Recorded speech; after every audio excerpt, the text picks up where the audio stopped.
साथियों, हम लोगों की जो सीरीज चल रही थी वो फॉर्म्स ऑफ पोइट्री की चल रही थी।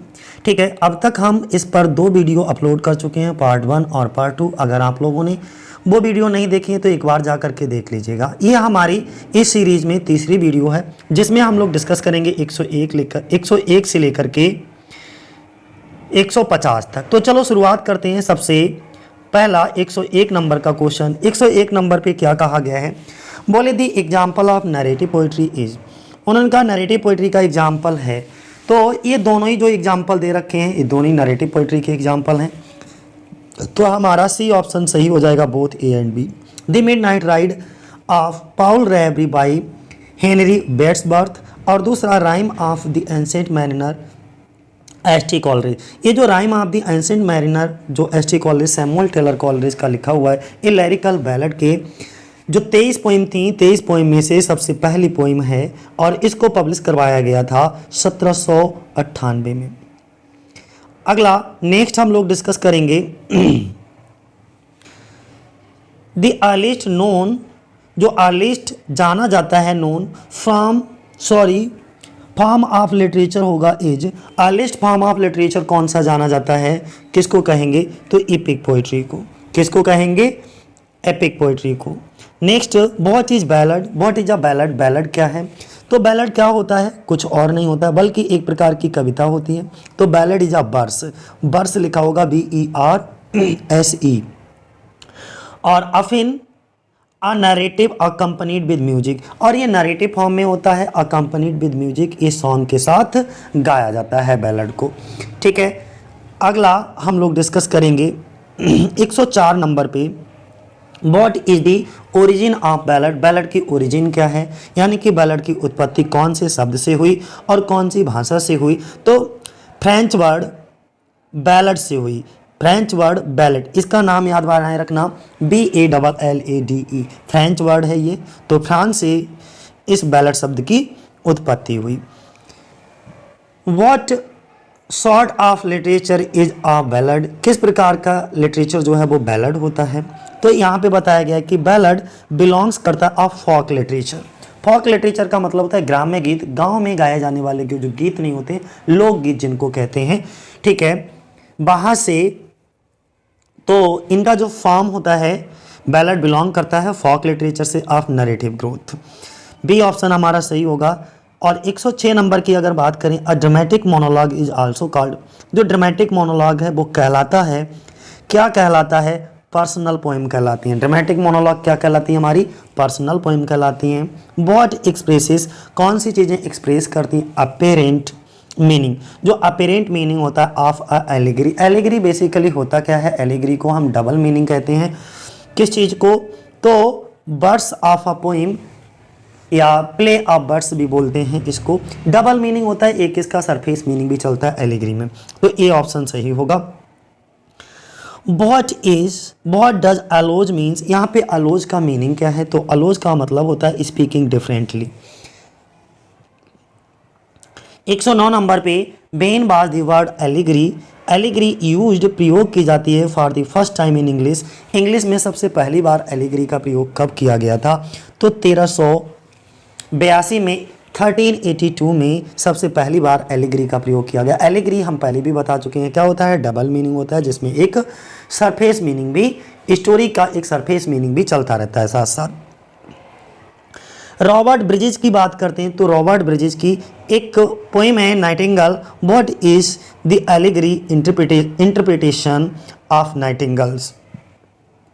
तो नाइटिंगेल्स रिप्रेजेंट करते हैं लेटेंट पोइट, यानी कि जो नाइटिंगेल उसमें है वो कवि के ही वेदना को, दुख को या उनके ही विचारों को जो है व्यक्त करता है। कवि अपनी भावनाओं को एक नाइटिंगेल के माध्यम से क्या करता है? प्रदर्शित करता है, लोगों तक जो है अपने रीडर्स तक पहुंचाता है। तो इसीलिए उसमें भी एलिगोरिकल जो है इंटरप्रिटेशन पाया जाता है। किसमें? रॉबर्ट ब्रिजेस की नाइटिंगेल में। अब देखो पूछ ही लिया गया है कि भाई ये एलिगरी क्या है? तो एक्सटेंडेड मेटाफर होता है। इसको देखो एक्सटेंडेड मेटाफर भी कहते हैं। बहुत इंपॉर्टेंट है ये चीज़, पूछा जा सकता है कि एलिगरी क्या है। तो एलिगरी को हम एक्सटेंडेड मेटाफर का ही एक और ब्रॉड रूप यानी कि और विस्तृत रूप देख सकते हैं। अगला हम बात करेंगे किसकी, ये फेरी क्वीन। फेरी क्वीन इज एक क्या है, एक वर्स रोमांस कहलाती है फेरी क्वीन। ठीक है, ध्यान बनाए रखिएगा क्या है, वर्स रोमांस। और 113 नंबर की अगर हम बात करें तो हु इज नोन, किसको जाना जाता है as the father of free verse in English poetry. English poetry में फ्री वर्स का फादर जनक कौन कहा जाता है, तो इंग्लिश पोइट्री में फ्री वर्स का जनक जो है वो वॉट विटमैन को कहा जाता है। किसको, वॉट विटमैन। वॉट विटमैन एक अमेरिकन पोइट हैं, ठीक है, उनके लिए बोला जाता है। 114 नंबर की अगर हम बात करें, use of free verse has been traced in. जो फ्री वर्स का यूज किया जाता है वो सबके द्वारा, कौन कौन से राइटर्स के द्वारा, इन तीनों में से, तो तीनों, ड्राइडन ने, ओके, थ्रिनोडीज, अगस्टिलिस में इसका यूज किया है, और इसके बाद मिल्टन ने सैमसन एगोनिस्ट में इसका यूज किया है, चौसर, जेफरी चौसर ने इसको हाउस ऑफ फेम में इसका यूज किया। इसलिए डी ऑप्शन हमारा ऑल ऑफ दीज करेक्ट होगा। 115 की बात करें तो नेम द इंडियन पोइट। उस इंडियन पोइट का आपको नाम बताना है हो रोट इन फ्री वर्स, जो फ्री वर्स में लिखता है। तो वो जाने माने हमारे इंडियन पोइट हैं रविंद्रनाथ टैगोर, जिनको 1913 में नोबेल प्राइज से नवाजा गया था।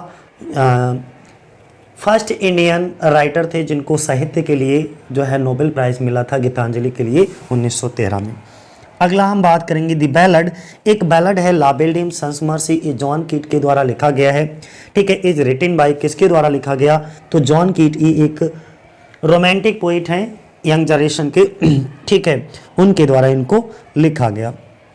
117 नंबर की बात करें तो what is the main defining feature of a ballad. Ballad के मुख्य डिफाइनिंग फीचर कौन कौन से होते हैं, तो इसका मुख्य डिफाइनिंग फीचर यही होता है बैलड का कि ये जो बैलड है ना वो टेल अ स्टोरी, किसी कहानी को बताता है। यानी कि बैलड में किसी कहानी को कविता के रूप में गा गा करके सुनाया जाता है। अगला 118 नंबर की अगर हम बात करें, what should you always keep in mind. What means क्या, शुड यू ऑलवेज हमेशा, कीप इन माइंड अपने माइंड में रखते हो, बेन प्लानिंग जब भी आप प्लान करते हो, योजना बनाते हो, टू राइट लिखने की अ बैलड, एक बैलड को। मान लीजिए आप एक राइटर हो और आप एक बैलड लिखना चाहते हो, तो अपने दिमाग में आप किस तरीके की प्लानिंग बना करके चलोगे, किस तरीके की योजना बना करके चलोगे।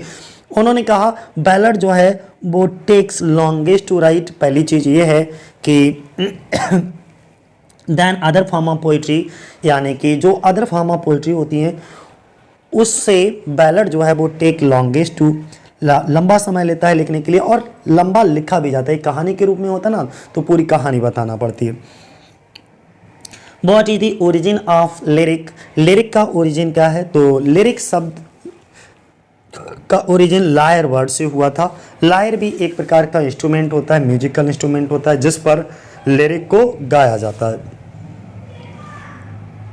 120 नंबर की अगर हम बात करें तो which of the following instrument is the origin of lyric. यही बात मैं अभी अभी बता रहा था कि चारों में से कौन सा इंस्ट्रूमेंट ऐसा है जिससे लिरिक की उत्पत्ति हुई, तो a musical instrument of ancient Greek, musical instrument of ancient Greek, एक म्यूजिकल इंस्ट्रूमेंट था एंसेंट ग्रीक का। और आगे एक अगर एक शब्द और लिख दोगे लायर, ये वाला शब्द, तो आपको क्लियर ऑप्शन हो जाएगा कि ये जो लायर बर्ड है ना वो एंसेंट ग्रीक का एक म्यूजिकल इंस्ट्रूमेंट होता है, इसी से लिरिक शब्द की उत्पत्ति हुई। 121 नंबर की बात करें तो which of the following is an example or love lyric. उन्होंने कहा जो लव लिरिक होते हैं, लव लिरिक का आपको एग्जाम्पल बताना है। तो इनमें से चारों ऑप्शन में से लव लिरिक का एग्जाम्पल कौन सा है, तो जॉन डन का प्रेजेंस इन अब्सेंस जो है वो लव लिरिक का एग्जाम्पल है। 122 नंबर की अगर हम बात करें, इन द 11th सेंचुरी में हु वर द ट्रोवेडर्स कौन थे 11th सेंचुरी में, तो ट्रैवलिंग कंपोजर थे and performer of song.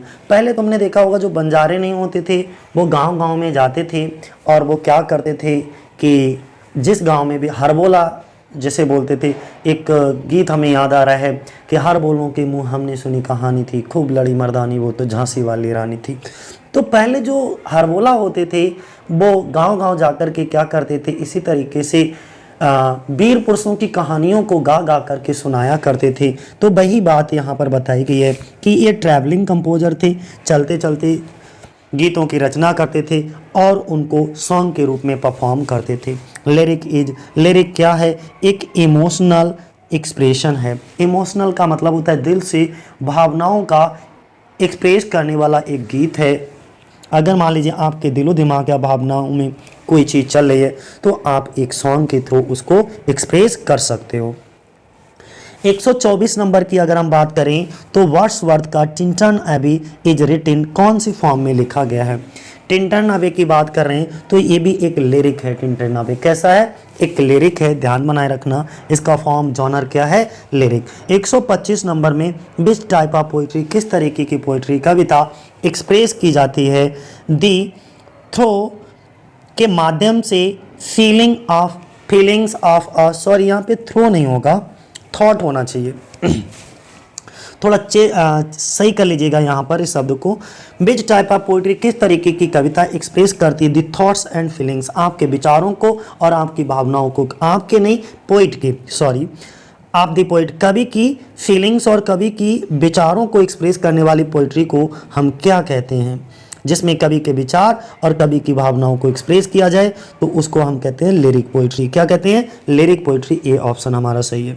126 number की अगर हम बात करते हैं तो द टाइप ऑफ पोइट्री, एक प्रकार की poetry which express intense personal emotion, आपकी तीव्र व्यक्तिगत भावनाओं को जो प्रदर्शित करे, एक्सप्रेस करे in the manner of suggestive of a song, एक गीत के रूप में, तो वो भी हमारा लिरिक पोइट्री कहलाता है। क्या कहलाता है? लिरिक।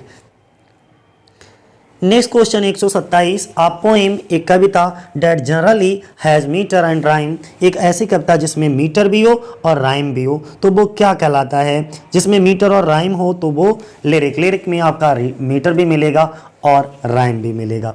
फ्री वर्स में ना मीटर होता है ना राइम होता है, ध्यान रखिए। ब्लैंक वर्स में मीटर तो होता है, राइम नहीं होती है।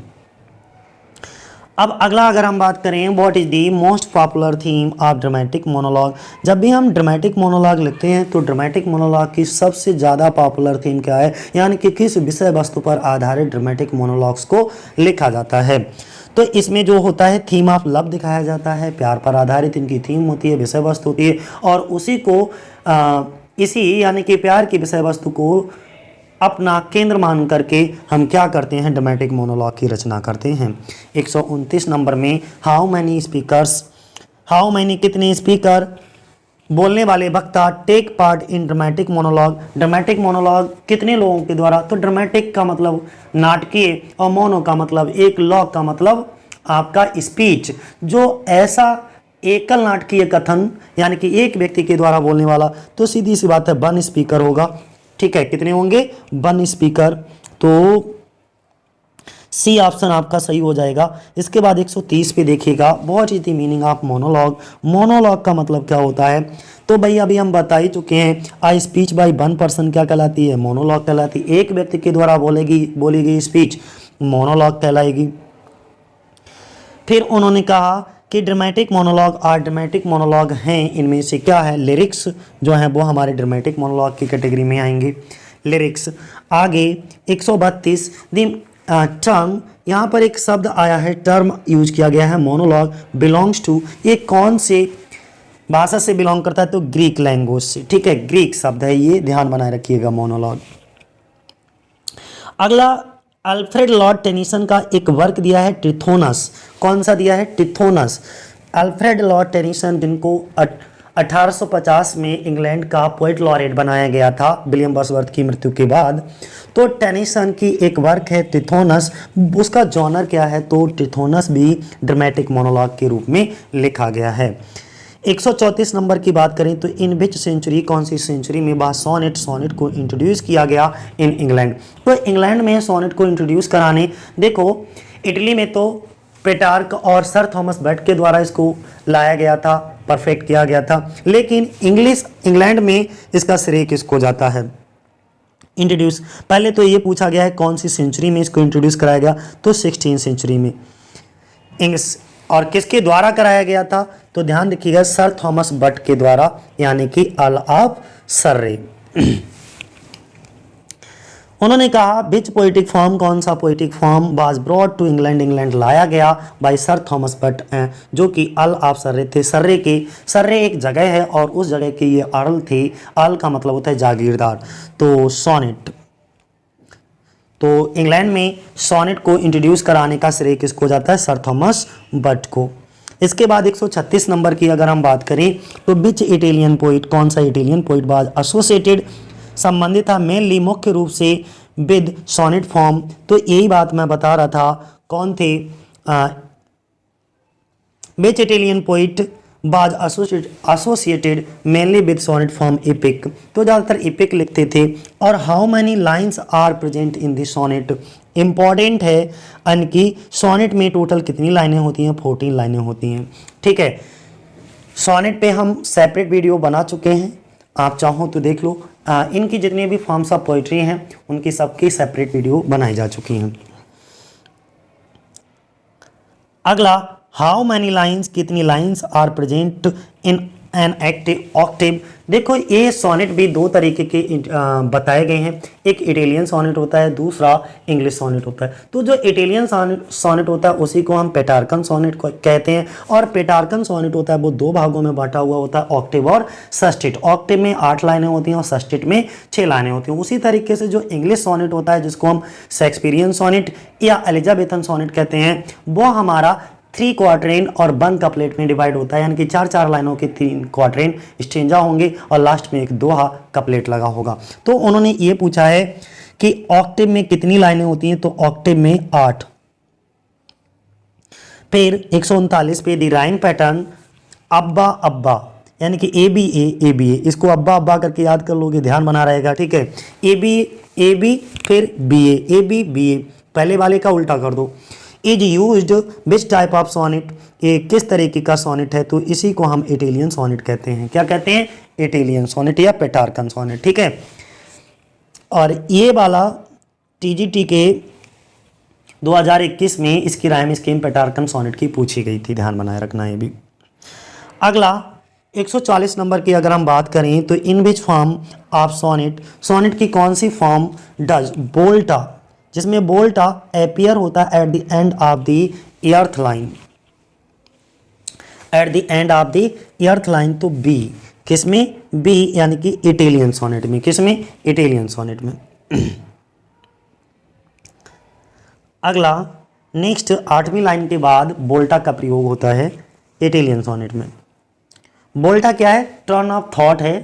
ठीक है, शुरुआत में बोल्टा से मतलब ये होता है विचारों में परिवर्तन आ जाना। मान लीजिए 8 लाइनों तक क्वेश्चन किया जाए, फिर अगली 6 लाइनों में उसका सलूशन बताया जाए, तो वहीं से बोल्टा चालू हो जाता है, एक टर्निंग ऑफ थॉट, विचारों में परिवर्तन। In which form of sonnet does volta appear at the end of the 3rd quatrain, तीसरे स्टेंजा में क्या? तो वो Italian sonnet, sorry not Italian, English sonnet होता है, जिसमें जो है 3rd स्टेंजा, 3rd क्वार्टरिन, हाँ बिल्कुल सही बात चाहती हैं। 12 लाइन के बाद 13वीं लाइन में बोल्टा आता है। ठीक है, तो वो कौन सा? इंग्लिश सोनेट होता है हमारा, उसी को हम शेक्सपियरियन सोनेट कहते हैं। शेक्सपियरियन सोनेट में 13वीं लाइन में आएगा, और जो इटालियन सोनेट होता है उसमें 9वीं लाइन में बोल्टा दिखेगा तुम्हें, 8 के बाद, इसमें 12 के बाद। नेक्स्ट, व्हाट टाइटल, कौन सा शीर्षक वाज गिवन, दिया गया टू द सोनेट्स के लिए, जो सर थॉमस बट के द्वारा और जो कि अल ऑफ सर्रे थे उनके द्वारा एक सोनेट सीक्वेंस लिखा गया था। उस सोनेट सीक्वेंस को क्या नाम दिया गया था? सर थॉमस बट के द्वारा टोटल्स मिसलेनी। क्या है? टोटल्स मिसलेनी, सी ऑप्शन आपका सही होगा। फिर उन्होंने कहा how many sonnets were written by sir Thomas Wyatt and Earl of Surrey, तो सर थॉमस बट और अल ऑफ सर्रे के द्वारा कितने सोनेट लिखे गए? बी ऑप्शन सही होगा। कितने सोनेट लिखे गए? 60। और मिल्टन के द्वारा 23। इसके बाद विलियम शेक्सपियर के द्वारा 154। बस बर्थ आ जाए तो 523 के आसपास। 144 की बात करें, व्हाट टाइटल वाज गिवन, कौन सा टाइटल दिया गया बाय सर फिलिप सिडनी के द्वारा to his collection of sonnet. उन्होंने कहा सर फिलिप सिडनी के द्वारा कौन सा टाइटल प्रदान किया गया to his collection of sonnet, यानी कि सर फिलिप सिडनी ने भी एक सोनेट सीक्वेंस लिखा, सोनेट्स का एक कलेक्शन लिखा, उस कलेक्शन का क्या नाम था, तो सर फिलिप सिडनी के द्वारा लिखा गया था, वो उसका नाम था एस्ट्रोफेल एंड स्टेला। क्या था? एस्ट्रोफेल एंड स्टेला। इसके बाद में स्पेंसर ने भी एक लिखा था अमोरिती करके, तो इसके ऑप्शन देखो यहाँ पर तीनों चीज़ें आपको पता लग जाएंगी। अमोरिती स्पेंसर का है, इसके बाद में सर फिलिप सिडनी का एस्ट्रोफेल एंड स्टेला है।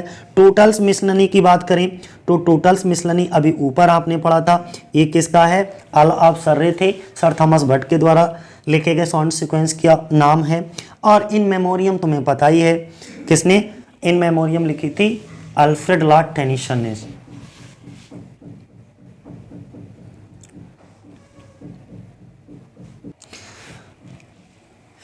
एक बार आगे देखो, next, how many sonnets are present, कितने सोनेट प्रेजेंट किए गए स्पेंसर के बैलूम में नेम अमोरिटी, जिसका स्पेंसर के द्वारा लिखा गया जो सोनेट सीक्वेंस की श्रृंखला थी, ग्रुप था, उसमें टोटल अमोरिटी जिसका नाम था, उसमें टोटल कितने सोनेट थे? तो 88 सोनेट थे अमोरिटी में। How many sonnets were written by Shakespeare, जो विलियम शेक्सपियर थे उनके द्वारा 154 सोनेट लिखे गए, ठीक है, जिसमें से 1 से लेकर के 126 तक WH को एड्रेस किए गए। 126 से लेकर के 152 तक जो है वो डार्क लेडी को, यानी कि मैरी पिटोन के रूप में इनको एड्रेस किए गए। और लास्ट के 2 सोनेट जो हैं वो लव गॉड कुपिड के लिए एड्रेस किए गए। नेक्स्ट अगर हम बात करें तो इन विच ईयर, कौन सी साल, शेक्सपियर सोनेट, शेक्सपियर के sonnet were published by sir Thomas Thorpe, William Shakespeare के सोनेट को सर थॉमस थॉर्प के द्वारा भी पब्लिश करवाया गया। ये भी क्वेश्चन आपके 2021 के TGT के एग्जाम में आया था 1609 में। कब? 1609 में। How many sonnets were dedicated, कितने सोनेट डेडिकेट किए हैं शेक्सपियर ने मिस्टर WH के लिए? तो 126 सोनेट डेडिकेट किए हैं। अगला नेक्स्ट 149 पे, विच टाइप ऑफ पोइट्री, किस प्रकार की पोइट्री एक्सप्रेस करती है दी थॉट्स, विचारों को, and feelings of a poet, किसी कवि के विचारों और भावनाओं को जिसमें एक्सप्रेस किया जाता है वो लिरिक पोइट्री कहलाता है। 150 नंबर का देखो, ठीक है, दी टाइप ऑफ पोइट्री, आपको उस पोइट्री का टाइप या प्रकार बताना है जिसमें एक्सप्रेस किए जाएं इंटेंस पर्सनल इमोशन को, ठीक है, इन अ मैनर एक ऐसे स्टाइल में सजेस्टिव ऑफ अ सॉन्ग के रूप में जो सजेस्ट हो, तो वो होती है हमारी लिरिक पोइट्री। कौन सी होती है? Lyric poetry. और आज का आखिरी question, okay, Annabel Lee is a lyric poetry of, ये किसकी लिरिक पोइट्री है? तो ये किसकी है? एडगर एलन पो की। किसकी? एडगर एलन पो की। अब अगला जो आखिरी पार्ट आएगा इसका, ठीक है, उसमें जो है ये 3 पार्ट अब तक फॉर्म्स ऑफ पोइट्री में हमने बना दिए हैं और एक 4th पार्ट और बनाऊंगा। इसके बाद लगभग मुझे लगता है जो भी क्वेश्चन फॉर्म्स ऑफ पोइट्री से होंगे वो क्लियर हो जाएंगे आपके, ठीक है। आज के लिए इतना ही साथियों, जय हिंद, जय भारत।